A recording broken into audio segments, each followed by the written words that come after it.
pagi semuanya. Pagi. Terima kasih untuk kesempatan yang diberikan kepada saya untuk menyampaikan aksi nyata. Ya, saya mengucapkan pertama-tama terima kasih kepada Bapak Kepala Sekolah yang memberikan saya waktu dan kesempatan untuk melaksanakan tugas TGP Angkatan 11. Dan kepada rekan-rekan guru yang sudah siap menyiapkan waktu untuk datang hadir di tempat ini. Saya ucapkan terima kasih.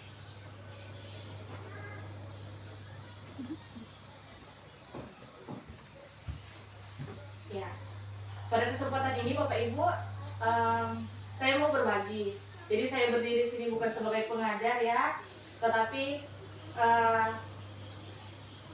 sebagai rekan yang mau membagikan apa yang saya dapatkan dalam pembelajaran saya selama ini dalam mengikuti proses pendidikan program guru penggerak angkatan 11. Dalam hal ini yang saya akan bagikan yaitu modul 1.4 yang berjudul budaya positif. Ya.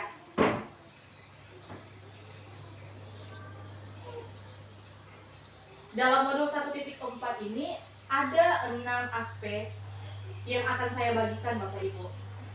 Ya, berkaitan dengan tema budaya positif. Dalam tema budaya positif itu ada 6 aspek yang akan saya bagikan. Yang pertama aspek disiplin positif, yang kedua motivasi perilaku manusia, yang ketiga keyakinan sekolah atau keyakinan kelas, yang keempat kebutuhan dasar manusia, dan yang kelima posisi kontrol restitusi, dan keenam segitiga restitusi. Ya, sebagai seorang guru pasti kita mempunyai keinginan untuk mewujudkan budaya positif di sekolah. Benar Bapak Ibu? Nah, tidak usah terlalu tegang ya Bapak Ibu. Saya bisa lebih tegang di depan Ibu. Santai kita Bapak Ibu. Ya, sambil mungkin sedikit berdiskusi. Kira-kira apa yang terlintas di pikiran Bapak Ibu ketika mendengar tentang budaya positif? Apakah sudah pernah mendengarkan sebelumnya? Belum. Ya. Jadi ke depan inilah yang akan saya bahas mengenai budaya positif. Yang pertama, aspek yang pertama yang akan saya bahas yaitu disiplin positif.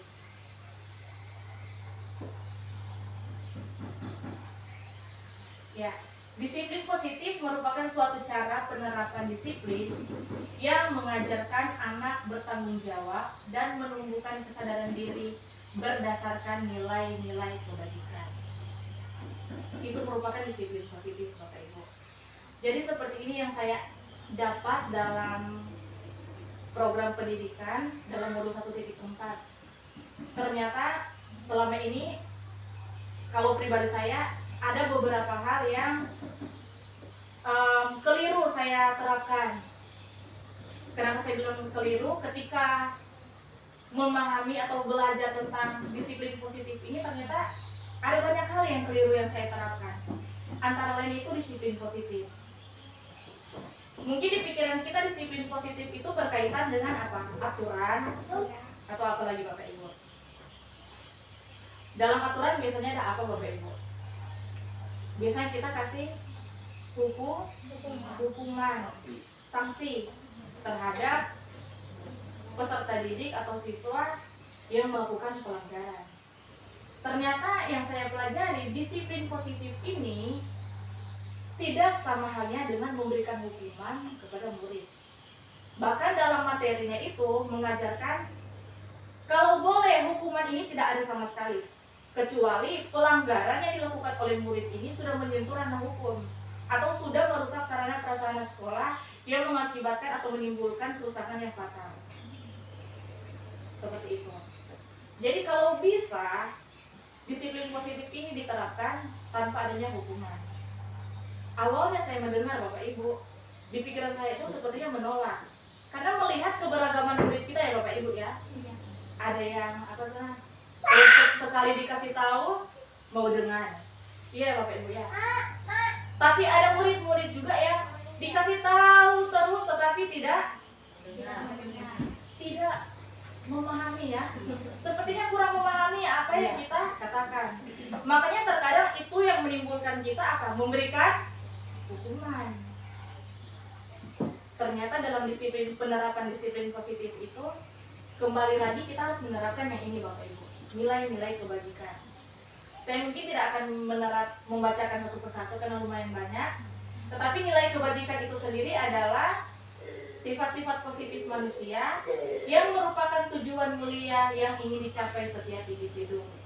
Seperti yang telah dikemukakan oleh Dr. William Glasser pada teori kontrol menyatakan bahwa setiap perbuatan memiliki suatu tujuan.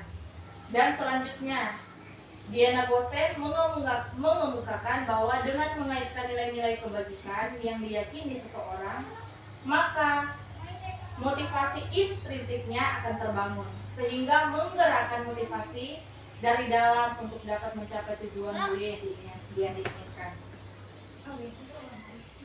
Sederhananya begini Bapak Ibu. Ketika kita mau menerapkan disiplin positif itu harus kembali berpatokan terhadap nilai-nilai kebajikan. Kalau kita membuat aturan, sebenarnya ternyata ada aturannya Bapak Ibu. Ketika kita mau membuat suatu aturan, jangan memakai kata jangan atau tidak boleh memakai kata jangan. Contohnya, jangan membuang sampah. Tapi gunakan kalimat yang lebih positif seperti buanglah sampah pada tempatnya. Karena itu mengacu kepada nilai-nilai kebajikan. Terus ketika kita mau menerapkan disiplin positif, apa yang perlu kita pertimbangkan Bapak Ibu? Yaitu motivasi. Jadi ketika kita melakukan disiplin kepada anak, kita mau anak ini terbangun atau mengikuti apa yang kita mau berdasarkan motivasi yang ada dalam dirinya atau motivasi di luar dari dirinya. Seperti kalau dari luar kan, motivasi ekstrinsik. Saya mau melakukan apa yang dikatakan Ibu Rida. Karena apa saya takut Ibu Rida? Itu adalah motivasi yang dari luar. Saya mau melakukan peraturan yang dikasih tahu Ibu Rida. Karena apa? Saya mau mendapatkan pujian. Saya mau melakukan peraturannya Ibu Rida karena saya mau dilihat orang.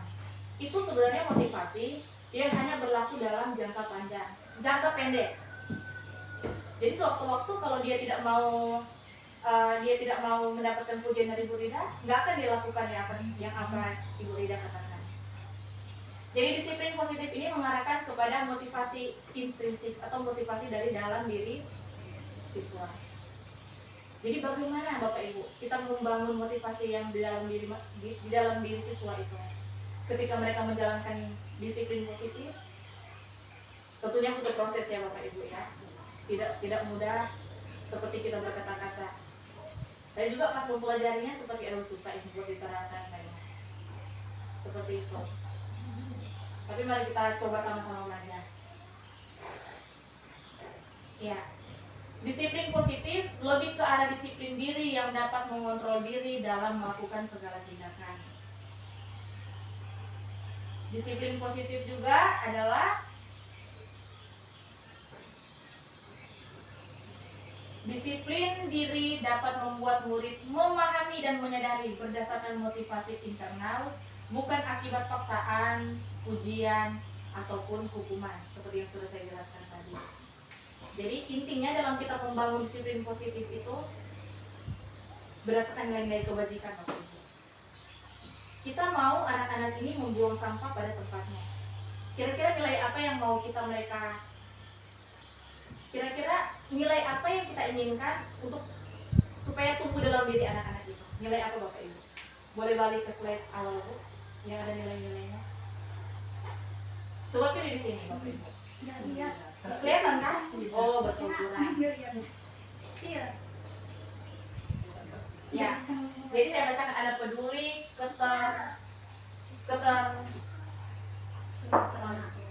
keterus-terangan, kebersihan, belas kasih, percaya diri, tenggang rasa, gotong royong dan sebagainya. Kalau kita mau anak-anak ini membuang sampah pada tempatnya, kira-kira nilai kebajikan apa yang kita mau tanamkan? Antara lain yaitu apa? Kebersihan. Habis itu apa lagi? Ada segi tanggung jawab Bapak Ibu. Tanggung jawab gitu. Gotong royong. Kita membangunkan, jadi sama-sama mereka saling diingatkan untuk membuang sampah pada tempatnya. Seperti itu. Jadi harus berpatokan kepada nilai kebajikan. Kalau kita membuat suatu disiplin positif. Jadi kata-katanya itu bukan peraturan atau hukuman Bapak Ibu, tapi disiplin positif. Karena hukuman bersama dan disiplin positif ini merupakan satu hal yang berbeda. Kalau hukuman identik dengan ya hukuman verbal, baik itu kata-kata maupun secara fisik. Dan kalau disiplin positif itu lebih kepada nilai kebajikan apa yang kita mau ini anak-anak untuk tumbuh dalam dirinya. Kalau kita terapkan ini untuk melihat perubahan butuh waktu yang panjang Bapak Ibu. Contohnya hari ini kita ajarkanlah buanglah sampah pada tempatnya. Besok sudah mulai tumbuh dalam dirinya. Apakah begitu Bapak Ibu? Itu harus ulang, mungkin sampai kita capek untuk menerangkan, baru bisa masuk dalam dirinya, menjadi karakter. Lebih mudah mana Bapak Ibu? Kita menerapkan disiplin positif atau hukuman?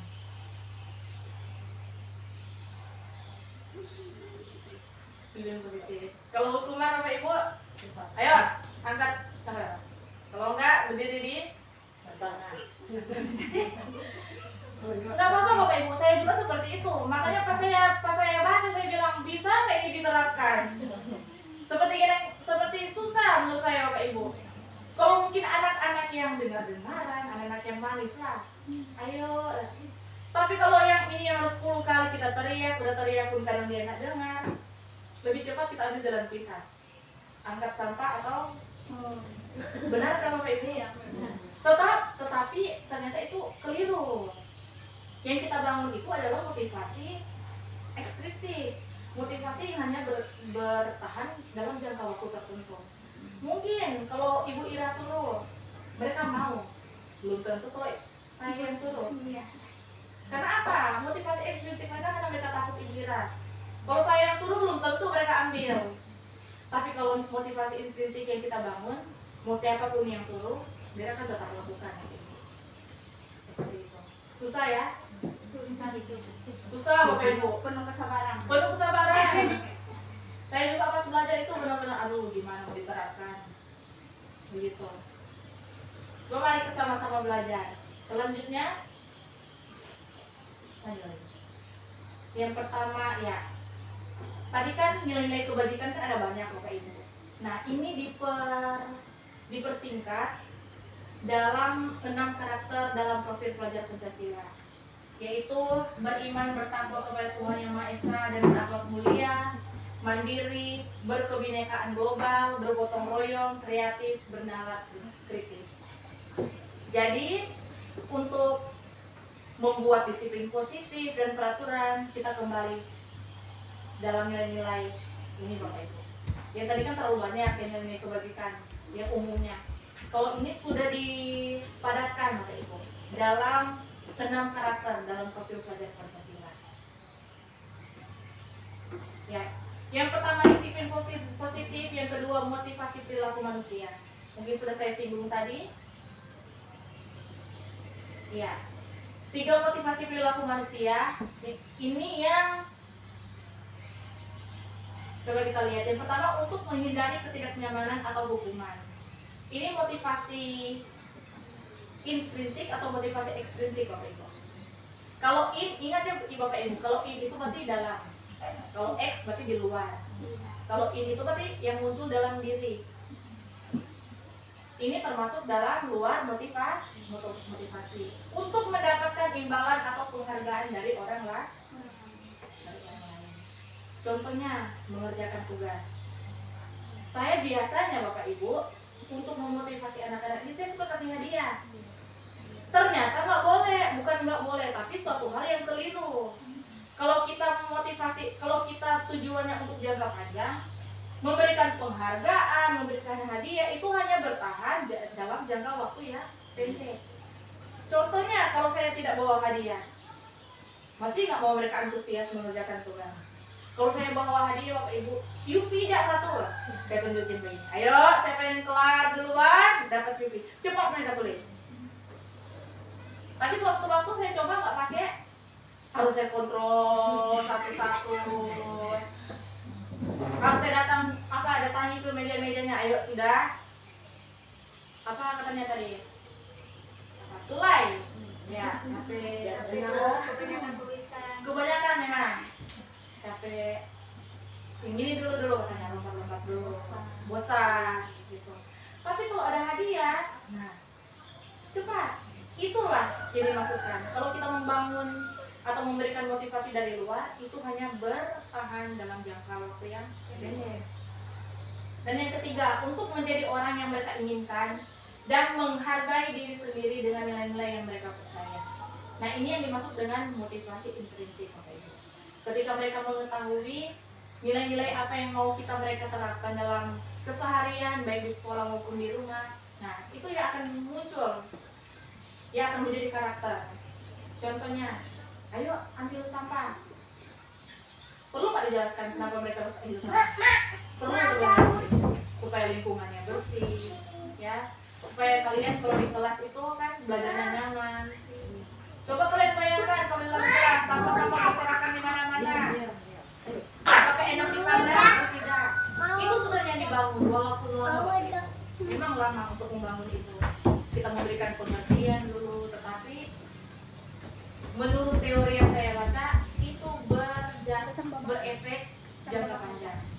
Jadi sampai nanti mereka akan ketika melakukan sesuatu bukan atas dasar mau hadiah, mau dilihat orang, tidak, tapi apa? Karena mereka sadar mereka harus bersih, mereka harus membersihkan kelas ini. Karena apa? Kebersihan itu contohnya indah, sebagian dari iman. Nah, seperti itu. Ya. Yang ketiga adalah keyakinan sekolah atau kelas. Keyakinan sekolah atau kelas artinya guru berperan dalam mewujudkan terbentuknya keyakinan sekolah atau kelas dengan adanya kesepakatan antar guru dan murid. Keyakinan sekolah atau kelas berupa pernyataan-pernyataan universal yang mudah diingat dan dipahami dan harus diterapkan di lingkungan sekolah. Iya, contohnya seperti ini Bapak Ibu. Saya melihat di beberapa kelas sudah menempelkan keyakinan kelas. Ternyata dalam membuat satu keyakinan kelas itu ada aturannya, bukan ada aturannya, ada tahapan-tahapannya. Jadi yang pertama kita lakukan adalah mendiskusikan dengan murid-murid. Nah, mendiskusikan dengan murid-murid. Yang pertama adalah kita menanyakan peraturan apa yang kita mau tulis dalam kelas ini. Yang kita mau semua murid-murid, bukan cuma murid tapi guru juga melakukannya. Contohnya di dalam kelas, sepatu ditaruh di tempat sepatu dengan rapi. Setelah selesai belajar, kursi dirapikan. Kalau ada sampah di dalam laci, sebelum pulang diambil dulu, dibuang di tempat sampah. Aturan-aturan seperti itu.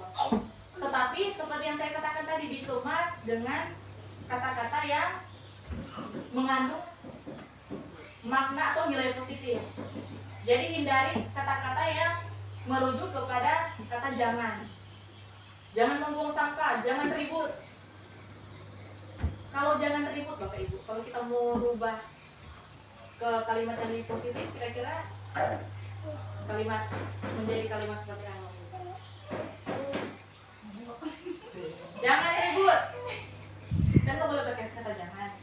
Kira-kira kata-kata seperti apa yang kita mau ganti? Tenang atau tetap tenang? Iya, bisa. Jangan hindari kata jangan. Tetap tenang. Tidak boleh keluar kelas. Kita rubah dengan kalimat tidak boleh keluar kelas pada saat jam pelajaran. Katakan aja, jangan keluar kelas pada saat jam pelajaran. Seperti apa kalimat yang bisa kita ubah, Bapak Ibu? Jangan. Jangan keluar kelas pada saat jam pelajaran. Kira-kira menjadi seperti apa Bapak Ibu kalimatnya?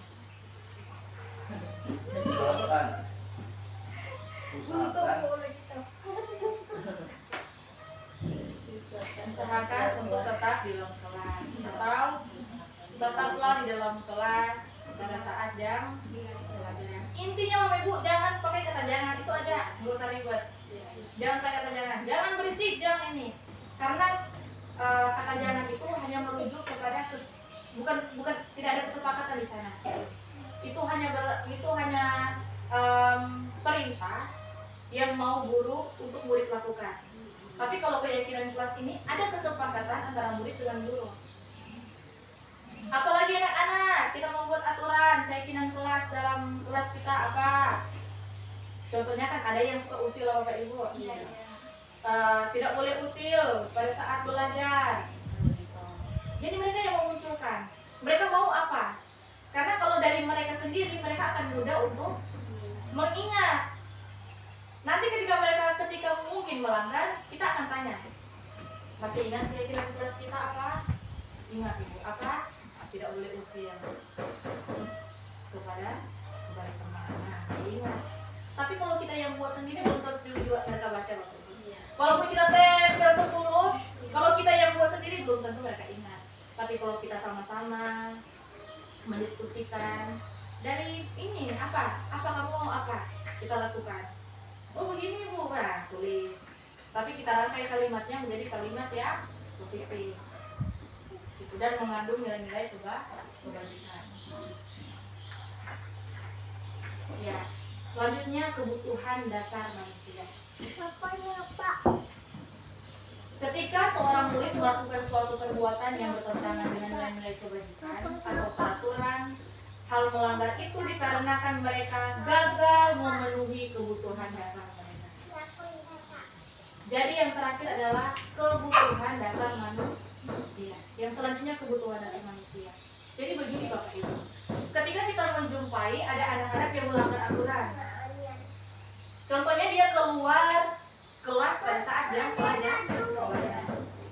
Kira-kira hal kebutuhan apa yang mau dia penuhi? Ada beberapa kebutuhannya.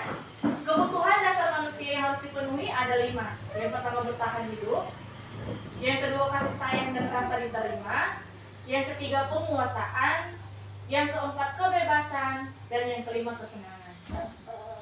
Kalau kita punya menemukan ada peserta didik yang keluar kelas pada saat jam pelajaran, padahal kita sudah bilang tidak boleh keluar pada saat jam pelajaran. Kira-kira kebutuhan apa yang berusaha dia penuhi Bapak Ibu? Di antara kelima ini kira-kira apa? Kalau bertahan hidup ini di antaranya makan, minum, pakaian, tempat tinggal. Kira-kira kebutuhannya apa ada Bapak Ibu? Yang sebenarnya murid ini mau penuhi. Ya, nomor 2 kasih sayang dan rasa diterima. Ada lagi? Kebebasan. Coba kita lihat Ibu. Ya, ini ada studi kasus Bapak Ibu. Ibu Sulaika, guru wali kelas 9H, sedang bingung menghadapi ulah salah satu murid di kelasnya, Tommy. Beberapa anak telah mengeluhkan Tommy yang seringkali meminta bekal makan siang mereka dengan paksa. Jika Anda menghadapi situasi seperti Ibu Sulaika, apa yang akan Anda lakukan menurut Anda? Kira-kira apa alasan Doni melakukan itu? Dia mengambil makan temannya dengan paksa. Kira-kira apa yang kebutuhan apa yang dia mau penuhi? Bertahan hidup. Selanjutnya, alasan yang pertama, karena ia lapar dan orang tuanya tidak membawakannya bekal makan siang. Maka kebutuhan dasar yang sedang berusaha dipenuhi oleh Tommy adalah kebutuhan untuk bertahan hidup. Yang kedua, ada alasan yang kedua, karena dia merasa senang temannya jadi memperhatikan dia. Jadi ada orang yang dia mau mengganggu teman itu untuk sebenarnya mencari perhatian. Ketika temannya melaporkan tindakannya itu pada gurunya dan gurunya memberitahu orang tuanya, sehingga orang tuanya jadi memperhatikan dia, maka kebutuhan dasar yang sudah dipenuhi Tommy adalah kebutuhan akan kasih sayang dan rasa diterima. Selanjutnya, karena temannya jadi takut dengan dia dan menuruti keinginannya, maka sebetulnya Tommy sedang berusaha memenuhi kebutuhan dasarnya akan kekuasaan. Ada yang saya temukan Bapak Ibu di kelas. Jadi anak ini senang kalau dia teman-temannya takut terhadap dia. Nah itu masuk di sini. Gitu.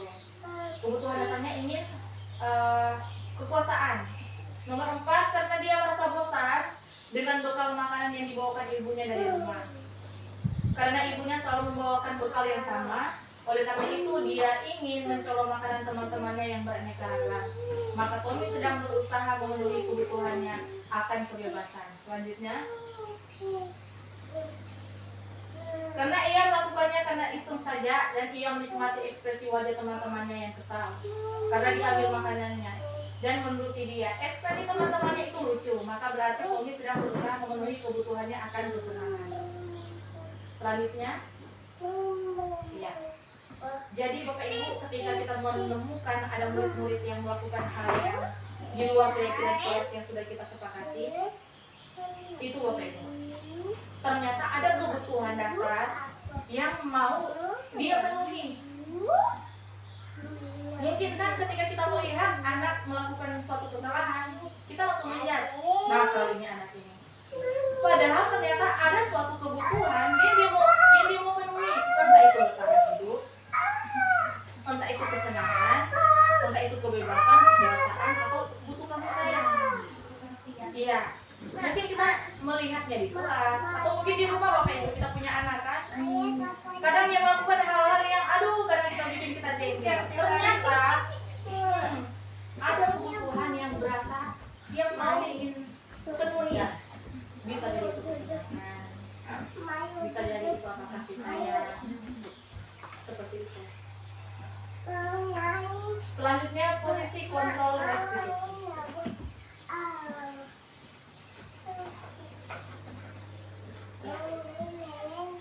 Posisi kontrol ini maksudnya seperti ini Bapak Ibu. Jadi kita sebagai guru terkadang mengambil posisi sebagai penghukum, merasa bersalah, teman, pemantau, manajer. Kalau saya lihat ini Bapak Ibu, baca ini saya ketawa-ketawa sendiri. Karena saya termasuk di sini kan, penghukum. Jadi apa-apa, ayo, gini. Kayak tadi saya mengajar. Ayo, kalau nggak selesai, nggak boleh istirahat. Langsung muncul dalam pikiranku, penghukum. Tapi gimana ya Bapak Ibu ya? Itu suatu hal yang sepertinya apa ya? Sudah terbiasa kita lakukan dan menurut kita efektif. Karena ketika kita melakukan hal itu, anak mau menuruti. Tapi kembali lagi, motivasi yang kita tanam adalah motivasi jangka pendek. Suatu-suatu bisa berubah. Nah, guru sebagai penghukum, yang kedua guru sebagai pembuat merasa bersalah. Contohnya seperti apa Bapak Ibu? Kalau guru sebagai pembuat merasa bersalah, contohnya seperti ini Bapak Ibu. Ayo kamu kerjain PR. Nanti nggak enak sama orang tua. Nanti ibu yang nggak enak nih sama orang tua kamu. Jadi kan anak punya merasa bersalah kan. Tuh gara-gara kamu nggak menulis dengan benar, mama kamu tuh marah ibu. Jadi anak kayak merasa bersalah. Aduh iya ya. Gitu. Jadi itu posisi kita yang kita ambil pada saat memberikan didikan atau nasihat kepada murid. Yang ketiga, guru sebagai teman. Kalau teman kan akrab, ya. Ayo bikin tugas. Ya akrab bawaannya. Guru sebagai pemantau dan guru sebagai manajer. Dari kelima posisi kontrol ini Bapak Ibu, kira-kira mana yang paling tepat untuk kita terapkan?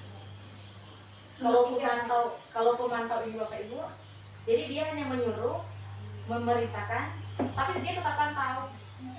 Kalau manajer ini, dia memberikan perintah, dia pantau, dan dia ikuti prosesnya. Kira-kira dari kelima posisi ini mana yang paling tepat? Nomor 3, guru sebagai teman. Iya.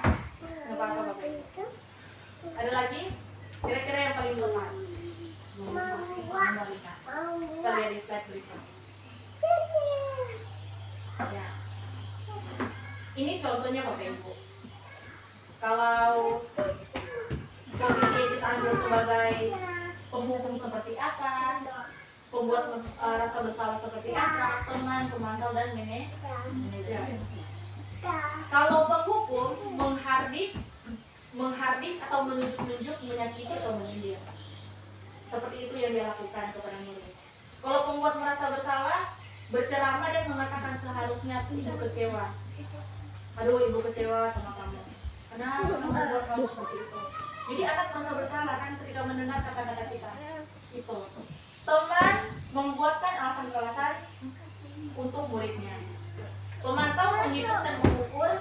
Manajer mengajukan pertanyaan-pertanyaan mengenai kenapa dia melakukan suatu hal yang melanggar keyakinan kelas. Seperti itu. Dampak pada murid ketika kita mengambil posisi sebagai penghukum, dia pasti akan mengulangi kesalahan. Kalau kita mengambil posisi sebagai pembuat rasa bersalah, dampak yang dialami murid adalah merasa rendah diri. Kalau sebagai teman, dia lemah, tidak mandiri, dan menjadi tergantung kepada kita. Kalau kita menjadi pemantau, dampak yang terjadi pada murid yaitu menitik beratkan pada sanksi atau hadiah untuk dirinya. Kayak tadi Bapak Ibu, saya memberikan hadiah, menawarkan hadiah. Dan ketika kita mengambil posisi sebagai manajer, dampak yang akan terjadi kepada murid ya ini, mereka jadi mengevaluasi diri dan mereka jadi tahu bagaimana cara memperbaiki diri.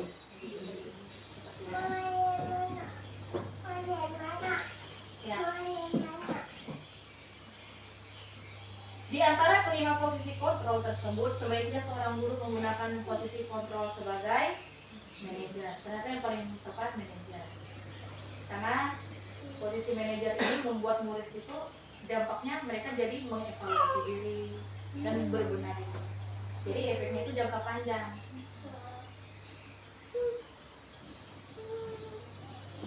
Ya. Sebagai manajer, guru dapat berbuat sesuatu bersama murid, mempersilahkan murid bertanggung jawab dan mendukung murid agar dapat menemukan solusi. Jadi kalau posisi sebagai manajer seperti ini Bapak Ibu.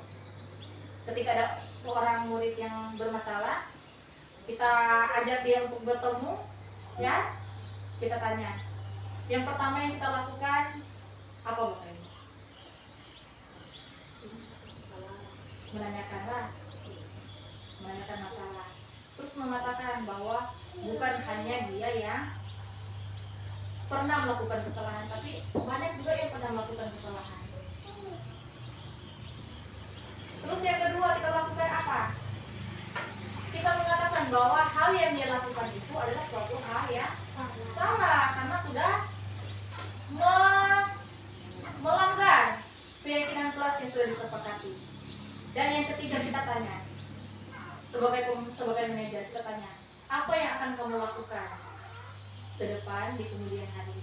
Contohnya dia bermasalah dengan seorang guru dalam kelas. Jadi apa yang kamu akan lakukan setelah ini? Oh, saya akan meminta maaf karena dia menyadari dan saya tidak akan mengulanginya lagi. Seperti itu. Selanjutnya, selain itu posisi manajer mengacu pada restitusi yang dapat menjadikan murid sebagai manajer bagi diri sendiri, sehingga dapat tercipta identitas positif pada diri murid. Ya, yang terakhir ini Bapak Ibu, segitiga restitusi.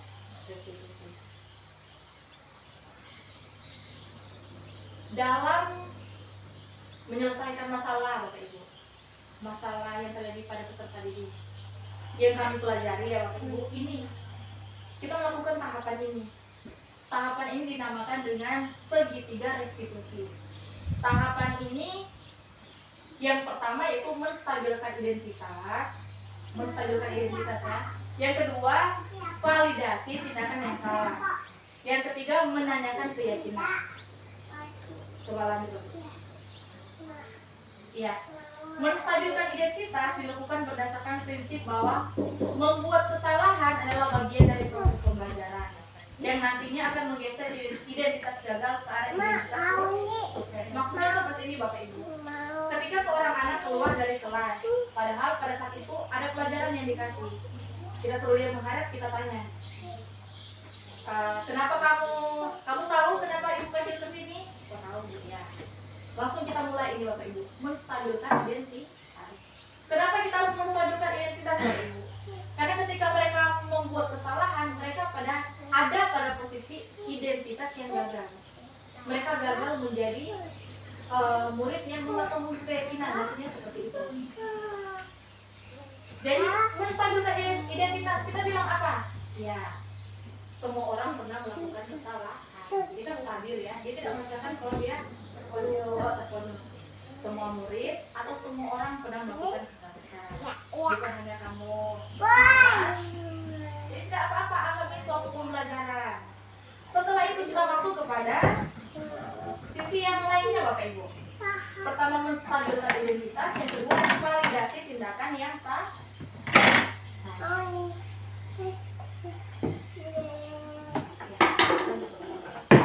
Ya, validasi tindakan yang salah. Validasi tindakan yang salah dilakukan berdasarkan prinsip bahwa setiap perilaku berupaya memenuhi suatu kebutuhan tertentu. Jadi bagaimana kita mau validasi tindakan yang salah Bapak Ibu? Yang kita katakan apa? Yang harus kita katakan, kamu pasti ada alasan mengapa kamu melakukannya. Kamu boleh tetap berusaha menjaga sikap itu, tapi tambahkan sikap yang lain yang baru. Maukah kamu belajar cara lain untuk mendapatkan yang kamu butuhkan tanpa harus memukul? Contohnya, seperti tadi, dia keluar kelas karena apa? Lapar. Karena apa? Mau makan, mau minum, Tapi kebanyakan mau kencing. mau kencing. Mungkin itu alasan aja kan sebenarnya Bu. Kita tanya, dalam tahap ini Bu, validasi tindakan yang salah. Kamu pasti punya alasan kenapa kamu melanggar keyakinan kelas. Kita tanya, kenapa? Begitu. Apa yang membuat kamu sampai keluar kelas? Padahal ibu kasih tugas. Kan sudah ada keyakinan kelas, kita selama pelajaran tidak boleh keluar kelas. Apa? Kenapa kamu keluar kelas tanpa izin? Contohnya seperti itu. Oh, saya lapar. Nah, baru kita tanya lagi Bapak Ibu. Kira-kira kalau seperti itu, apa yang akan kamu lakukan ke depan supaya tidak terjadi? Mungkin dia akan katakan, saya akan sarapan di rumah kan? Atau mungkin sebelum belajar mungkin saya akan makan sedikit terlebih dahulu, atau sarapan di rumah terlebih dahulu sebelum berangkat ke sekolah. Seperti itu. Itu adalah validasi tindakan yang salah. Yang terakhir, menanyakan keyakinan kelas yang sudah disepakati. Ketika sudah seperti itu, yang terakhir kita katakan, apa keyakinan kelas yang sudah disepakati? Nah, dia akan katakan Bapak Ibu. Karena kan sama-sama kita buat. Kalau dia tidak keluar kelas pada saat pembelajaran. Apakah kamu salah? Iya Bu, saya salah. Sudah melanggar keyakinan kelas yang sudah kita buat. Nah, itu adalah proses yang akan kita lakukan ketika bertemu dengan peserta didik atau murid yang dalam masalah atau melanggar aturan. Yang kami pelajari itu ada 3 tahapan. Yang pertama yaitu menstabilkan identitas, ya. Yang kedua memvalidasi tindakan, dan yang ketiga menanyakan keyakinan ke kelas. Di dalam menanyakan keyakinan kelas, kita sisipkan Bapak Ibu. Jadi apa yang kamu mau lakukan ke depan? Ya Bu, saya akan melakukannya seperti itu. Lanjut. Ya.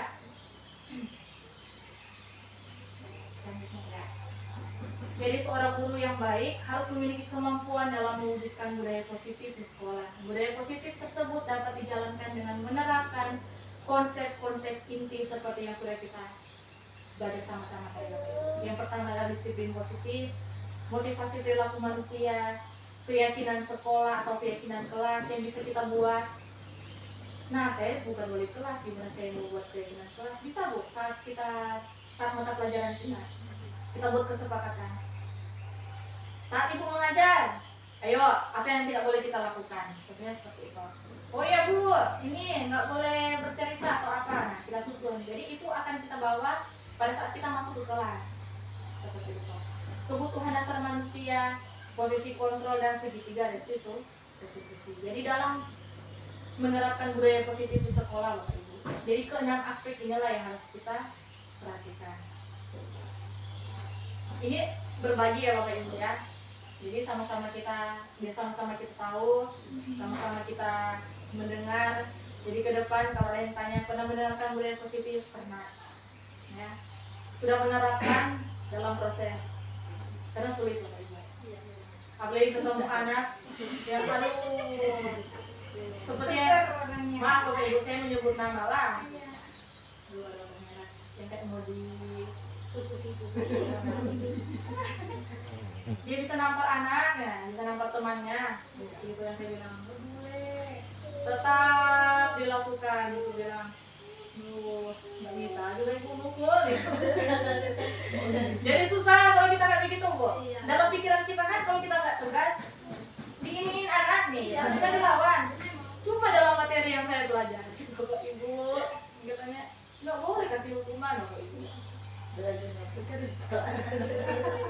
Boleh dikasih hukuman fisik gitu, asalkan sudah menyentuh ranah hukum atau sudah merusak mungkin sarana prasarana sekolah yang menimbulkan akibat yang fatal.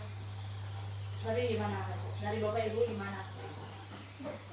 Iya. Bu, gimana itu siswa kan kata ibu tadi kan anggaplah membandel lah gitu.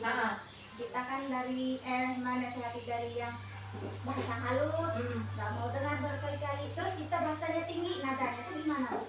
Benar apa enggak? Saya kan kadang-kadang bisa gitu Bu. Dalam mereka halus kan mereka berani dengan kita, kalau suaranya tinggi sedikit kan Ya. mereka nggak berani sama kita. Kalau menurut saya Bu, kalau cuma nada dinaikkan, yang penting bahasanya kan tetap baik, nggak apa-apa kayaknya. Yang penting bahasanya itu yang kita keluarkan itu tidak boleh menyakiti hati anak atau menyinggung atau menyindir seperti itu. Karena itu yang dijelaskan.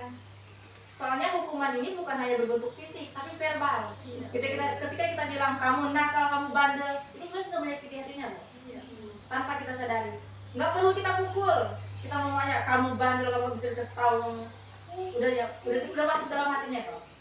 Dan itu yang akan diingat dan itu yang akan mengontrol perilakunya sesuai dengan apa yang dia yakini. Saya bandel. Itu sebenarnya akan dia ini.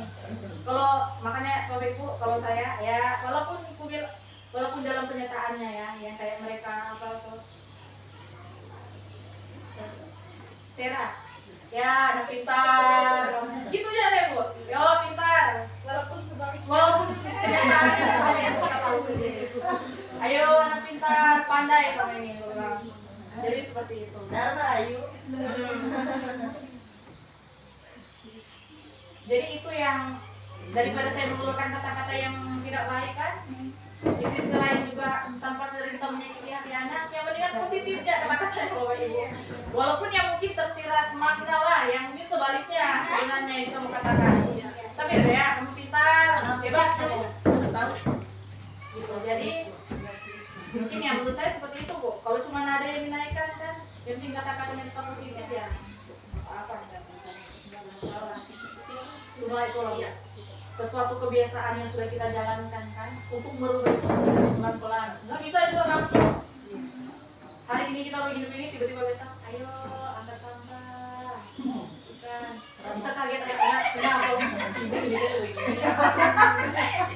Kan dari awal kita ini tiba-tiba pas angkat sampah supaya lingkungan kita bersih. Jadi bingung mungkin mereka. Cuma yang harus kita yakini Bapak Ibu seperti yang sudah kami pelajari di modul-modul sebelumnya. Kita sebagai guru ini mempunyai keunikan tersendiri. Itu yang tidak boleh digeser oleh orang lain.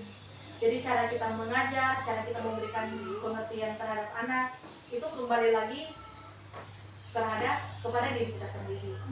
Tapi tetap berlandaskan atau berpatokan kepada nilai-nilai kebajikan. Seperti ya. Mungkin sampai di sini presentasi saya, materi yang saya mau bagikan kepada Bapak Ibu untuk sama-sama kita saling mengingatkan ya Bapak Ibu. Bukan saya udah bisa, ini saya belum bisa deh. Karena saya masih, makanya saya bilang dari awal tadi Bapak Ibu, saya masih melakukan hal-hal yang sebenarnya keliru. memberikan hadiah. Kebiasaan. Udah itu kebiasaan. Karena melihat mereka oh termotivasi, jadi saya kasih hadiah. Tapi ternyata ya keliru. Itu hanya jangka pendek. Begitu. Kalau saya tidak berhadiah, nggak mau mereka nulis cepat. Ya, seperti itu. Jadi sama-sama kita saling diingatkan. Jadi tegur aja saya Bapak Ibu. Kalau tiba-tiba saya, ayo, kalau enggak nih kamu buka buku gitu. Semua kayak Bapak Ibu. Soalnya apa anda tahu? Kami juga rekan-rekan JGP tenang.